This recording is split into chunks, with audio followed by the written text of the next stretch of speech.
Je suis sœur Shengyang. En 2012, je suis allée à Medjugorje pour le Festival des Jeunes.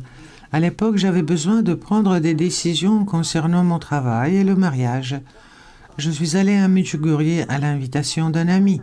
Je voulais juste changer d'environnement, partir en voyage.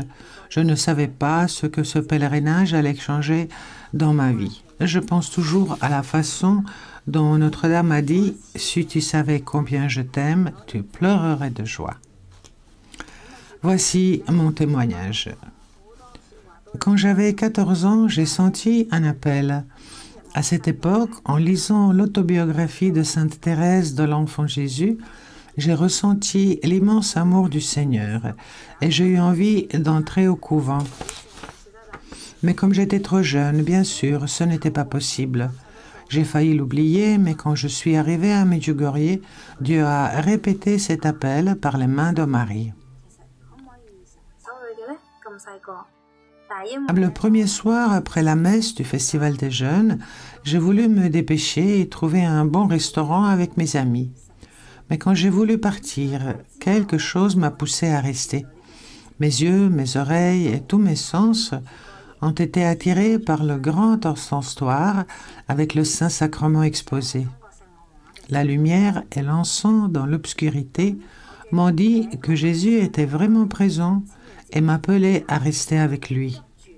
L'appel était irrésistible, j'ai laissé tomber le dîner et je suis restée à l'adoration. Plus j'entrais dans l'adoration avec le cœur, plus je comprenais clairement ce que Dieu me demandait. C'était comme s'il me disait « Tu n'as pas à attendre pour être parfaite, aime-moi tel que tu es maintenant ». Jésus, me parlant dans l'Eucharistie, était si clair. Il veut que je l'aime comme je suis, et maintenant. C'est alors que j'ai pris une grande décision. J'abandonne les projets que je forge depuis 5 ans. Maintenant, je dois être ouverte à sa volonté. Ce qui s'est passé les jours suivants était vraiment incroyable. Immédiatement, après avoir décidé de m'ouvrir à la volonté de Dieu, j'ai découvert que je pouvais discerner des inspirations surnaturelles et j'ai réalisé que Dieu voulait que je le serve mieux. Mais je ne savais pas comment ni où. Alors je lui ai demandé très sincèrement, « Oh mon Dieu, si tu veux que je sois à ton service, s'il te plaît, permets-moi de résoudre d'abord le problème de ma responsabilité envers ma famille. Je dois m'occuper de mes parents. Cela m'a beaucoup tracassé. »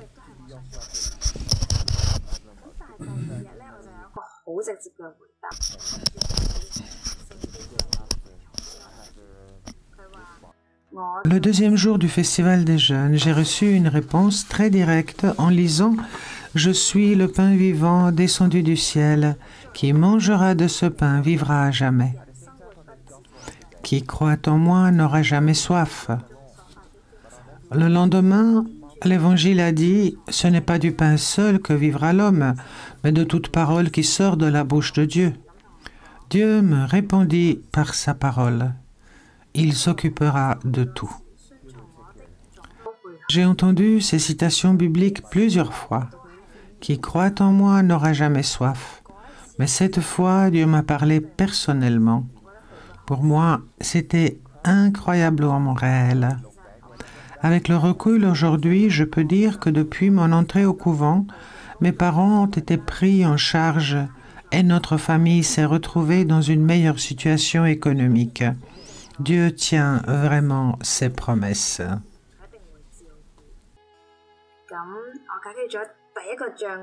Dès que le premier obstacle a été levé, j'ai ouvert encore plus mon cœur à Dieu, car je savais que je n'aurais jamais à m'inquiéter pour moi-même, ma famille, notre avenir, car Dieu prendrait soin de moi.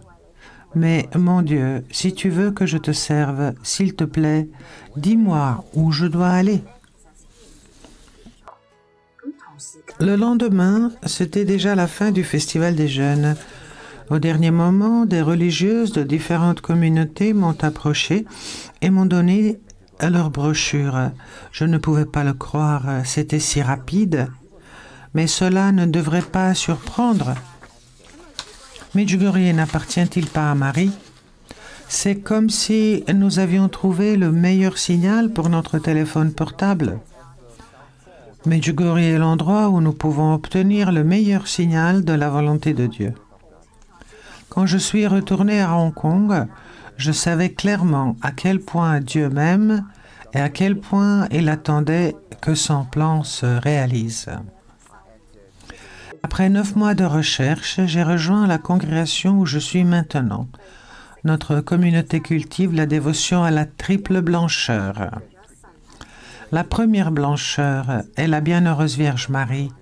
En plus de 3 vœux de pauvreté, de chasteté et d'obéissance, nous avons un vœu supplémentaire, être la servante de Marie, selon les enseignements de Saint Louis Grignon de Montfort. Cela signifie que j'ai besoin de mieux connaître Marie, de l'aimer d'un amour plus profond. La seconde blancheur est l'Eucharistie. L'adoration eucharistique quotidienne est un temps où nous pouvons rester dans la contemplation et l'adoration du divin époux. La dernière blancheur est le pape. Nous suivons pleinement les enseignements de l'Église. Le temps passe vite. Je suis religieuse depuis 8 ans. Cette année, j'ai prononcé mes vœux perpétuels. Je suis pour toujours l'épouse de Jésus. En effet, ma vocation reste le plus beau cadeau que Dieu m'a fait. Il tient toujours ses promesses. Il n'y a pas besoin d'avoir peur. Tout ce que nous avons à faire est de nous remettre entre les mains de Dieu et il nous conduira à notre destination finale.